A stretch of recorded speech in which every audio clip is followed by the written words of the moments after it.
Welcome back to Dream Spell. It's a mini course for creating your own magical dream practice. I'm Donna Woodwell, the headmistress of the School of Magic and Mastery.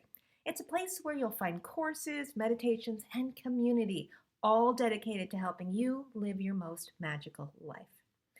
And now that you're testing out what kinds of dream journal might be best for you, in this lesson, let's talk about what kinds of things you might want to record in the dream journal of your choice. So, as a little bit of background, we tend to remember things best when we tell them in a form of a story. That's why stories are so compelling. They speak to all of the parts of our brains. They speak to the part of our brains that's logical, and they speak to the part of our brains that is emotional. So if you want to learn how to remember dreams, I highly recommend that you record your dream entries in that same kind of holographic way. And since we can't actually make holographic recordings of our memories quite yet, let's use some techniques that journalists have been using for hundreds of years to recount their adventures in ways that are meaningful to you. They learn how to tell stories. So when you're keeping your dream journal, consider yourself a news reporter or a travel writer recounting your adventures. You want to be able to evoke the feeling of a dream again, not because somebody else is going to be reading the entry, but because you are going to be rereading the entry at some point in the future, and you may want to be able to re-enter the dream. We're going to talk about that more in future lessons, but from now, just go with me and consider these things as a way to lay the groundwork for what comes in the future. So, I highly recommend you always start your dream journal entries with a title, a headline if you prefer. And it's a headline that would be better if it included a verb in the present tense. So a title written with a present tense verb will not only make your dream re-entry easier, it will help you capture the theme of the dream in a way that will be easier to remember in the long term. So that when you're flipping back through your pages in the book, you can begin to see patterns over time. There are even stories about people making poems out of all of the titles of their dream journals as they go along. It will also make your dreams entries easier to find if they have titles. So if you're looking back through the materials, those little snippets of dreams will speak to you and go, oh yeah, I remember that really quickly, okay? So title is an essential piece. Next, I suggest you add a little bit about the location in space-time where you are having the dream. So this is where news reporters put, this story is filed from Cairo, Egypt.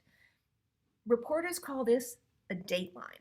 So in your dreaming journal, consider the date and the approximate time that you are having the dream. It doesn't have to be perfect, get as close as you can.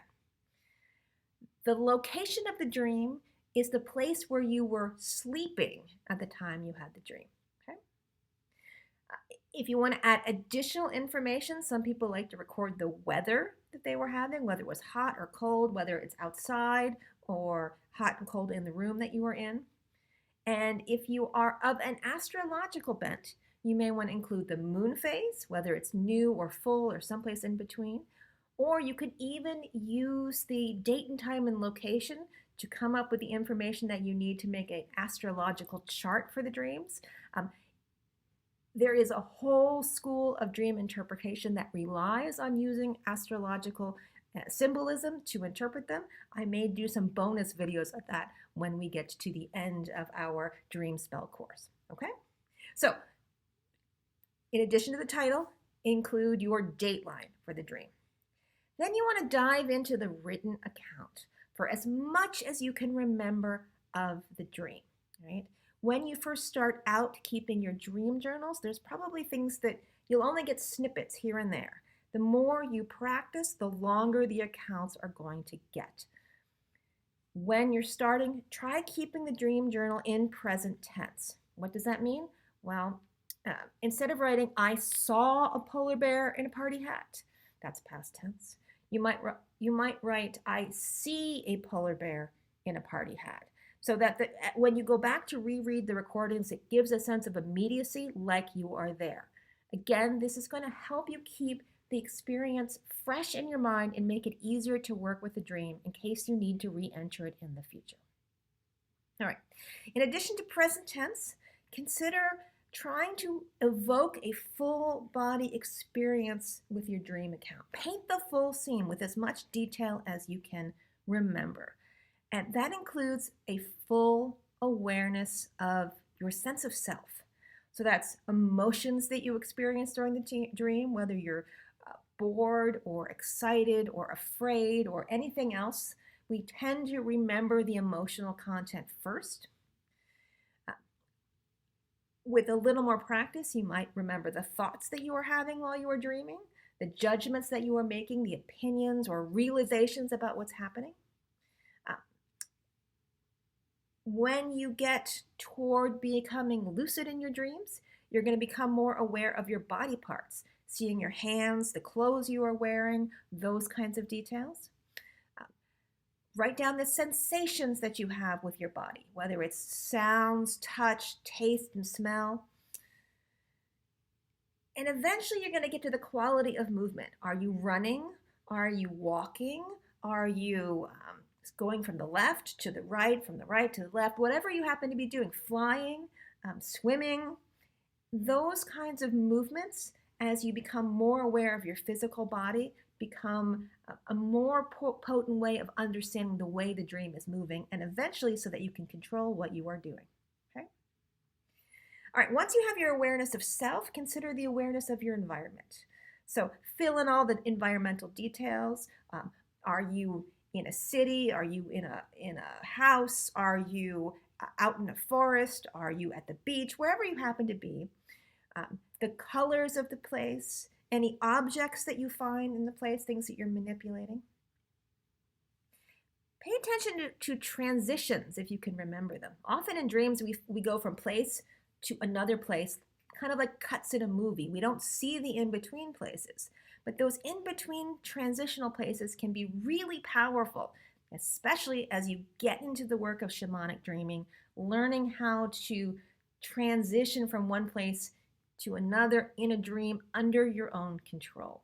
So if you have a chance, pay attention to as the scene changes. What's happening in those moments, right? And of course, don't forget the beings that you encounter, whether they be human or animal or alien or otherwise, and the conversations that you have with them. Again, much of what we learn from dreams comes from the conversations that we have with the beings that we meet, the dream keepers and the other inhabitants of the dream worlds. Okay? So lots of things to consider. Think of it as writing a news story with a title, a dateline, and the encounter with as much rich detail as you can, as if you were describing it to someone else to help them have the sensation as they were there in your own dream with you. You don't have to share it, but it's for yourself when you go back and read about it again. Okay? I actually have a sample dream template page that you can use to get started. Either print it out in digital format or just copy the elements.